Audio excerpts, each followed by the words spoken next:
Factor S, নাট্যকার প্রখ্যাত নাট্যকার মৈনাক সেনগুপ্তর লেখা, সম্পাদনা, নির্দেশনা এবং পরিমার্জনা আমাদের district additional PP sir Sandip Chattopadhyay.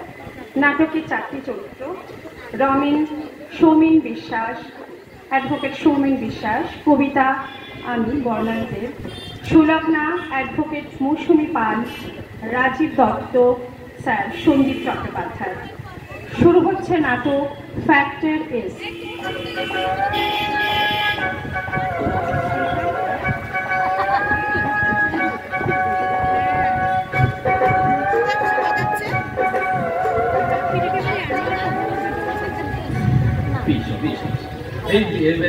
কোথায় গেলে? আমি অফিসে চললাম। হ্যাঁ, দরজাটা বন্ধ করে দিয়ে যাও কবিতা। হ্যাঁ যাই। আর হ্যাঁ, মুখ্য লোক এলে একেবারে দরজা খুলবে না, চারিদিকে বড্ড চুরি ডাকাতি হচ্ছে। রোজ রোজই এক কথা, কত মনে করাবে বলো তো? আর আমাদের ঘরে চুরি ডাকাতি করার মতন আছে তাই বাকি? আর কিছু না থাক, এখন দামি রত্নটা তো রয়েছে। আর ন্যাকামি করতে হবে না, দামি না ছাই। আমার বয়স 40 পেরোলো, সে খেয়াল আছে? তুমি বলে আমার ভিনটেজ ওয়াইন বাড়ছে, ততই তোমার জেল্লা বাড়ছে। জীবনে সিগারেট পর্যন্ত ঠোঁটে ছোঁয়ালে না, তুমি আবার ওয়াইনের মর্ম কি বুঝবে? এই একটা নেশা বোধহয় আজ জীবনটা কেটে গেল। আবার পয়সা খরচ করে নেশাবান করে দরকার কি বলো? বাজে কথা ছাড়ো তো, কখন ফিরছো? জীবনে কখনো ঘড়ি কাটা 7টা ছাড়িয়েছে ম্যাডাম। অফিস ছুটি 6টায়, বাড়ি আসতে ঠিক 1.25 ঘন্টা। হ্যাঁ, চললাম, টাটা। সাবধানে যেও।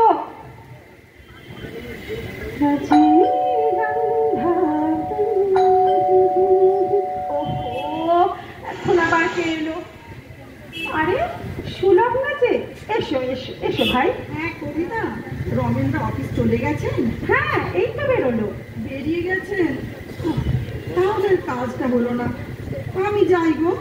কি ব্যাপার, রমিনদা নেই বলে তুমিও বসবে না? আরে না, উনি ব্যাংকে আছেন তো, ওই একটা লোনের ব্যাপারে কি জানবার ছিল।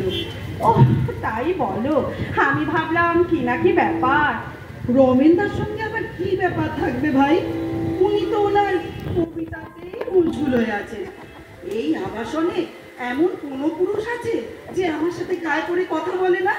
এমনকি আমার পথকাটি পর্যন্ত আমার মতো বউ থাকতেও আর চোখে ঠিক অন্য মহিলাদের দেখে। অথচ রমেনদা কোনোদিন মুখ তুলে কথা পর্যন্ত বলেন না। কপাল করেছিলে ভাই তুমি, এরকম একটা পুরুষ মানুষ পাওয়া ভাগ্যের ব্যাপার। চরিত্রে কোনো রকম দোষ নেই, কেবল এই টাকা কিন্তু চরিত্র দোষ বলা না না না না না, আমি ঠিক তা বলতে চাইনি ভাই, কিছু মনে করো না। চমৎকার লম্বা চওড়া চেহারা, মাথায় পগাচা বেশি চুল থাকলে একেবারে অমিতাভ বচ্চন। সেই রকমই তো ছিল ভাই, আমাদের বিয়ের পর দারুণ চেহারা ছিল। ফিল্মের আমার অফারও পর্যন্ত পেয়েছিল। তারপর হঠাৎ কোন থেকে যে কি এক পেটে রোগ বাঁধালো, 1 বছরের মধ্যে ফাঁকা। কম ডাক্তার বুদ্ধি করিয়েছে গো, কিছুতেই কিছু হলো না। তুমি তো পড়াতে পারতে। তাও কি বলবি ভেবেছো? ওনার ওই এক কথা, নকল জিনিস ব্যবহার করা আমার পোষাবে না। এমনকি আমারও কি আর বেশি মেকআপ করে থাকা ওনার পছন্দ বলো? একেবারেই নয়। তাহলে কি আমার ইচ্ছা করে না এই তোমার মতো সারাক্ষণ একটু সেটে গুটে থাকি? কি করবো বলো, ওনার পছন্দ নয় যে। আচ্ছা আচ্ছা, আমি উঠি তাহলে এখন। হ্যাঁ, উনি ফিরলে সন্ধ্যে থেকে একবার একটু কষ্ট করে এসো গো। কষ্ট আর কি, একটা ফ্লোর ওপর নিচে তো ব্যাপার, আর দরকারটা তো আমার।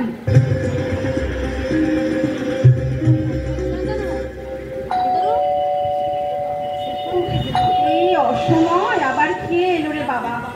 হ্যাঁ হ্যাঁ, কি ব্যাপার, কি চাই? বেশি নয়, আপনার মতো 5 মিনিট সময় নেবো। Aunty aunty? আমাকে দেখে আপনার আন্টি মনে হচ্ছে? সরি বৌদি, কিছু মনে করবেন না। আসলে নিচের ফ্ল্যাটে ভদ্রমহিলার সঙ্গে এতক্ষণ আন্টি আন্টি করে কথা বললাম কিনা, তাই মুখ ফসকে বেরিয়ে গেছে। নিচের ফ্ল্যাটের ভদ্র মহিলা মানে ওই মিসেস সুলগ্না ঘোষ? হ্যাঁ, ওই মিসেস ঘোষ। তাই এই অসময় এলেন, গেটে আটকালো না? দেখুন প্লিজ, আমাকে না আপনি আপনি আপনি বলবেন না। আমার নাম রাজীব, রাজীব দত্ত। আমি ওয়ান্ডার ল্যাবরেটরিজ থেকে আসছি। আর সাইটে তো দেখলাম না। যা ভেবেছিলাম ঠিক তাই। ও বেটা নির্ঘাত কোথাও রাজার টান দিচ্ছে। আমায় কিছু বললেন? না, তোমায় কিছু বলিনি। যা বলার তাড়াতাড়ি বলে ফেলো, আমার এখন অনেক কাজ। এত অপূর্ব ওষুধ এনেছি বৌদি, গোটা ইন্ডিয়ার মার্কেট খুঁজতে এই জিনিস পাবেন না। আমাদের কোম্পানি স্পেশাল ইন্ট্রোডাক্টরি অফার চলছে। আর মাত্র কিছু মানুষকে বেছে নিয়েছি, ধরে নিতে পারেন you are among the lucky few. তুমি আমাকে বেছে নিলে আর আমি নিয়ে নিলাম, ব্যাপারটা ঠিক বুঝলাম না তো। আমার দরকার কিনা সেটাও জানলাম না। আমরা সব খোঁজ খবর নিয়ে এসেছি, চোখ বন্ধ করে আমাদের উপর ভরসা করতে পারেন দিদি। চোখ খুললেই ভরসা শেষ। দারুণ কথা বলেন, কিছু মনে করবেন না। এই সেলস লাইনে থাকলে না আপনি দারুণ উন্নতি করতে পারেন। বাজে না বকে যা বলার তাড়াতাড়ি বলে কেটে পড়ো তো বাপু। না, আমি জানি এই শোনার পর আপনি কিছুতেই আমাকে ফেরাতে পারবেন না। এই জিনিস আপনার লাগবেই লাগবে। তাকে চুল বেরোনোর মহৌষধ ফ্যাক্টর এক্স। 7 দিনের কাজ না হলে আপনি আমার নামে পুলিশ কেস করতে পারেন।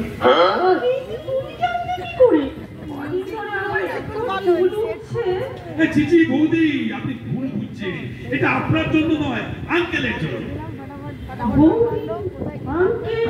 এই, না, সরি, আই মিন দাদার জন্য। কিন্তু ওর টাকের কথা তুমি জানলে কি করে শুনি? বললাম না, আমরা সব খোঁজ খবর নিয়ে চলে আসি, কোনো চিন্তা নেই। তাহলে নিচের ফ্ল্যাটের সুলগ্নার বাড়ি গেলে কেন? ওদের বাড়ির তো কারো টাক নেই। না, খালি টাক কেন, মিস্টার ঘোষের ভুঁড়ি কমানো দাবাই তো এই আমার কাছে রয়েছে। তবে সেটা অবশ্য আপনাদের লাগবে না। বেশি বসে সরি, এখনো চাবুকের মতো চেহারা। মেয়াদের টাকটা না থাকলে না আপনাদের দুজনকে এখনই হানিমুন কাপেল বলে চালিয়ে দেওয়া যায়। সবই তো বুঝলো, কিন্তু এর আগে তো কম ওষুধ ব্যবহার করিনি, কিছুতেই কিচ্ছু হলো না। কিছুতেই কিছু ওঠেনি না, মানে আচ্ছা, এর আগে যেসব ওষুধ ব্যবহার করেছে তাতে বিজ্ঞাপনে কি বলা ছিল? টাক পুরাবে, তাই তো? হ্যাঁ, তাই তো ছিল। হ্যাঁ, তাই তো হয়েছে। ওরা টাকের পরিধি আরো দূরে পাঠিয়ে দিয়েছে। আমি কিন্তু কথা দিচ্ছি, টাকে চুল গজাবে, তাও 7 দিনের মধ্যে। কিন্তু কি করে বুঝবো তুমি সত্যি কথা বলছো? নিজের জিনিসকে অমন সকলেই ভালো বলে, আর তোমরা হলে সেলসম্যান। প্রোডাক্ট বিক্রি করার জন্য দিনকে রাত আর দিনকে রাতকে দিন করতে পারো। ওই যে বললাম, লোক ঠাকুরও দেয়, পুলিশ দেবে। আর এই নিন আপনার আমার কার্ড, আমার নাম, ঠিকানা, ফোন নম্বর সব এই কার্ডেই রয়েছে। 7 দিনের মধ্যে কাজ না হলে ডাকবেন। কথা দিচ্ছি, এই আপনার বাড়ির দরজা থেকে না জেল গেট পর্যন্ত নাক দিতে যাবে। অনেক কিছু তো করলেন, একবার বিশ্বাস করে দেখুন না, গ্যারেন্টি দিচ্ছি ঠকবেন না। মাত্র তো 200 টাকার ব্যাপার। 200? কিছু মনে করবেন না বৌদি, 200 টাকা তো এদিক ওদিক কতভাবে খরচা করে যায়। তবে 200 টাকার বিনিময়ে নিজেদের হারানোর দিন ফিরে পাবেন। আর কোম্পানি তো বলছে 7 দিনে কাজ না হলে 400 টাকা ফেরত। এই নিন ধরুন। এই নিন টাকা। আচ্ছা ভাই, মুখে রিঙ্কিস কামানোর কোনো ওষুধ আছে তোমাদের? কমানো কি বলছেন? একেবারে মিলিয়ে যাবে।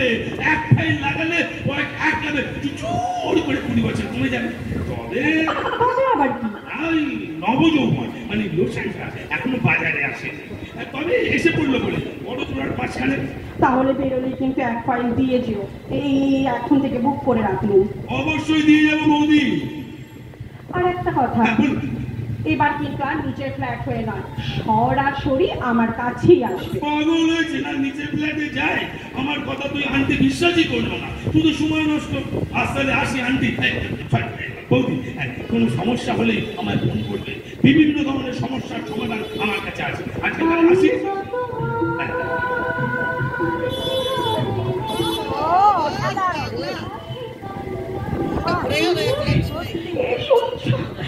শিগগিরি ওঠো, এই ওঠো না, পিছন থেকে একবার কি ওঠো, শিগগিরি এই ওঠো, ওঠো বলছি। কি রোববার একটু বেলা পর্যন্ত ঘুমো, তুমি সকাল থেকে হইচই আরম্ভ করে। জীবনে এরকম রোববার অনেক আসবে, এখন সকাল আর আসবে না সোনা। একটু ওঠো, ওঠো তাড়াতাড়ি। আর ধরে তাড়াতাড়ি করতে পারবো। ওঠো, একবার নিজের চেহারাটা একবার আয়নায় দেখোই না। এই দেখো। আরে বাস, এই এক কথা কালো চুল। তবে দেখো তো, 7 দিন বলেছিল, 5 দিনের মাথাতেই একেবারে হাতে নাতে ফল। আর এই কদিন ধরে তুমি আমাকে যা নয় তাই বলেছো। আমি উঠবো লোককে ঘরে ঢুকিয়েছি, আমাকে টুপি পরিয়ে 200 টাকা নিয়ে গেল, আরো কত কি। চুটছু কেন, চুটছু কেন? এই দুম করে দরজাটা খুলে দেওয়া তোমার উচিত হয়নি। চোখ দেখা তো হতেই পারতো, বলো। আমি তোমাকে বলিনি ম্যাজিক আইডিয়া আমি দেখলাম হ্যাঁ। ছেলেটা অনেকটা আমার ভাই পিন্টুর মতো। আরে চোখ দেখাটাও তো কারোর না কারোর ভাই বা দাদা হয় নাকি? কি? তুমি আমার ভাইয়ের নামে এত বড় কথা বললে? রাগ করো কেন? রাগ করো, রাগ করো না।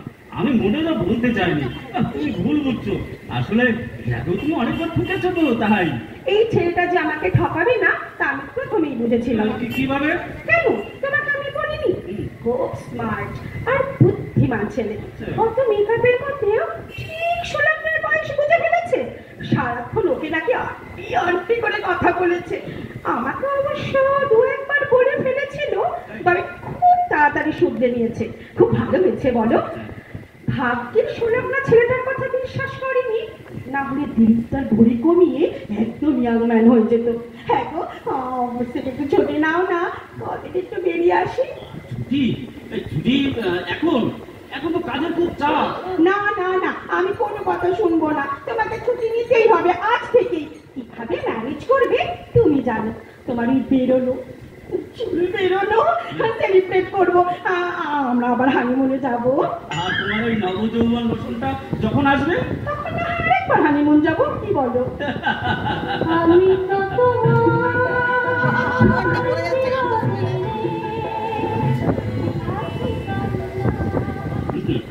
এই শুনছো, আমার অফিস থেকে ফিরতে একটু দেরি হবে। সেটা আজকাল প্রায় হচ্ছে। বেরিয়ে আসা, চুল বেরিয়ে আসার পর দেখছি তোমার চালচলন একটু কেমন বদলে গেছে। ধুর, কি সব বলছো? আরে অফিসে ইদানিং একটু কাজের চাপ পড়েছে। 15 বছর তোমার সাথে ঘর করা হয়ে গেল, কখনো সন্ধ্যে পর্যন্ত অফিস করতেই দেখলাম না। আচ্ছা, ওই মেয়েটাকে বলো তো, কালকে তোমাদের অফিসের ফাংশনে প্রায় ঘরে উঠে কথা বলছিল। ও তো অ্যানি অ্যানি কম্পিউটার অপারেটর। হ্যাঁ, অ্যানি অ্যানি মানে অনিতা। আমাদের অফিসে নতুন জয়েন করেছে। আজকালকার মেয়ে তো অনেক ফ্রি, ওদের চালচলনই আলাদা, বুঝলে? যখন তখন বুঝি ওর ফোন আসে, মোবাইল নিয়ে বাথরুমে বারান্দায় চুরিতে দরজা হেঁটে। আমি কি কিছু শুনি না? ফোন হবে কেন? ওগুলো তো বসের ফোন। তোমাদের অফিসে বুঝি বসকে বিয়ার হানি এসব বলে রাখতে হয়? দূর দূর দূর, কি শুনতে, কি শুনেছো? আরে ইএনটি ইএনটি ইএনটি দেখাও। তুমি কি আমাকেও সন্দেহ করছো নাকি? না, সন্দেহ করছি না। তবে তোমার ওই চুল বেরোনোর পর তোমার চুলগুলোটাও একটু বেড়েছে, সেটা আমার নজরে পড়েছে। রোজ চান করে বারান্দাতে গুনগুন করে গান ওই সুলগ্না হয়েছে। সুলগ্নাদের ব্যালকনির দিকে আর চোখে তাকানো, সুলগ্না বাড়ি এসে হেসে হেসে কথা দেখি। আরে প্রতিবেশী ভদ্রমহিলার সঙ্গে দুটো কথা বলা কি অপরাধের? প্রতিবেশী তো আগেও ছিল, ভদ্রমহিলা ছিল কিনা আমার জানা নেই। তখন তেমন ঘুরে পড়তে দেখিনি। এখন এসো, যখন ইচ্ছা পরে ফেরো, যাবনা তৈরি থাক। ঠিক আছে, যাই।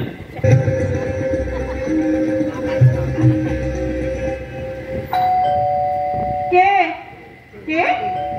আমি সুলগ্না। রমেনদা বেরিয়ে গেছে কেন আজ আবার ব্যাংকের কোনো দরকার বুঝি? কি ব্যাপার, যেন পেতে আছো মনে হচ্ছে। নিচ থেকে অবশ্য বোঝা যাচ্ছিল something is wrong in the home front. তুই না তো? নাও হতে পারে অবশ্য। সেই গায়ে গায়ে প্ল্যান তো, জোরে জোরে কথা শোনা যাচ্ছিল তোমাদের দুই লাভ বার্ডসের বাড়ি থেকে। এরকমটা আগে কখনো শোনা যায় না। তাই তোমার দিলীপদা বলছিলেন, দেখো কবিতা হয়তো কালকের ঘটনা জেনে গেছে। কালকের ব্যাপার ওই কিছু জানি না তো। ও, তুমি জানো না কিছু না? তবে থাক ভাই, আমি আর বলে দোষীর ভাগী কেন হই? দেখো, ওই রকম বিচ্ছিরি সাসপেন্স আমার ভালো লাগে না। যা বলার তাড়াতাড়ি বলে ফেলো। বলো, প্লিজ বলো। বলবো? না থাক, না না, বলো বলো বলো, কিন্তু সুলগ্না। বেশ বেশ, এত চাপাচাপি যখন করছো, শোনো। আসলে তোমার দিলীপদা কাল অফিস থেকে ফেরার পথে দেখেছে রমেনদা নাকি একটা কম বয়সী মেয়ের সঙ্গে একটা রেস্টুরেন্টে ঢুকছিল। বয়সী মেয়ে? কেমন দেখতে কিছু বলেছে? বলেছে তো, ফর্সা, লম্বা মতো, কাঁধ পর্যন্ত চুল। ও তো অনিতা, ওদের অফিসে কাজ করে। মানে হয়েছে কি, আসলে ব্যাপারটা হলো ওদের কোনো ক্লায়েন্ট মিট করতে গেলে রেস্টুরেন্টে যেতে হয় সুলগ্না। দিনকাল বদলাচ্ছে তো, ব্যবসা বাড়ানোর জন্য কত কি করতে হয়। ও তো বাড়ি এসেই আমায় বলেছে। আর তোমার দিদিটা তো দেখেছে, একটা সিনেমা হল থেকে বেরিয়ে রাস্তা পেরিয়ে ওরা দুজনে রেস্টুরেন্টে ঢুকছিল। মেয়েটা আবার রমেনদার কোমর জড়িয়ে হাঁটছিল। কে জানে, দিনকাল বদলাচ্ছে তো, কত কিছুই করতে হয়। তো আমি এখন আসি ভাই। আজ বাড়ি ফিরুক, দেখাচ্ছি মজা। চুল বেরোতে না বেরোতে এতবার সব চুল আজ আমি খেয়ে ওপড়াবো। চুল না থাকলে চুলগুলোনি কোথায় থাকে আজও আমি দেখবো। আচ্ছা, ওই সেলসম্যান ছেলেটা মানে রাজীব, ওর কাছে নাকি সব সমস্যার সমাধান আছে। ওকে একবার ফোন করে দেখলে কেমন হয়? যত বিপদের মূলে ওই ছোকরা। আর আমাকেও সুখে থাকতে ভুলে দিল না। এই জন্যই চুলগ্না নিশ্চয়ই দিলীপ তার ভুঁড়ি কমানোর চেষ্টা করেনি। মনটাতে কোথায় গেল এ যন্ত্রণা। এই তো হ্যালো হ্যালো, রাজীব দত্ত বলছো? আমি মিসেস কবিতা রায় বলছি, চিনতে পারছো? হ্যাঁ, চিনতে পারবো না কেন? আপনার নবযৌবন হোসেন তো, কালকে লঞ্চ হচ্ছে, পরশু সকালবেলা আপনার বাড়ি পৌঁছে দিচ্ছে। না, আমার এই নবযৌবনের না, মানে নবযৌবন লাগবে না। তোমার ভাই তোমাকে আমার ভীষণ, তোমাকে আমার ভীষণ দরকার আজকে, এক্ষুনি। যৌবন মানে না, মানে আমাকে আজকে? আজকে তো বৌদি আমি ভীষণ ব্যস্ত আছি কালকেরটা নিয়ে। ব্যস্ত করলে হবে না ভাই, তুমি আমার ইমার্জেন্সিটা বুঝতে পারছো না। আয়ো, আপনার ওই প্রবলেমটা তো আবার টাকা ফেরত চাইছেন, তাই তো? হ্যাঁ, তুমি জানবে কি করে? যাকে বাবা যাকে ভাই, জেনেছো তোমাদের এই কোম্পানির কি আর কোনো ওষুধ আছে? 100 বার আছে ফ্যাক্টর ওয়াই। কোম্পানি 100টা দুটো ওষুধই বাজারে এনেছে, যাকে ফ্যাক্টর এক্স বিক্রি করেছি, সবাই পরে ফ্যাক্টর ওয়াই নিয়েছে। ঘুমের মধ্যে মাত্রা লাগিয়ে দিন, পরের দিন সকালে ভ্যানিশ। লক্ষ্মী ভাইটি আমার, এক্ষুনি একটি ফাইল দিয়ে যাও ভাই। এর জন্য 2000 টাকা লাগবে। নিকুচি করেছে দামে, 2000 5000 যাই হোক। আমি কি তোমাকে দাম জানাতে বলেছি? যা লাগে লাগুক, তুমি এক্ষুনি আমাকে এক ফাইল দিয়ে যাও, এক্ষুনি। আমি টাকা চাই। কি করে বোঝাই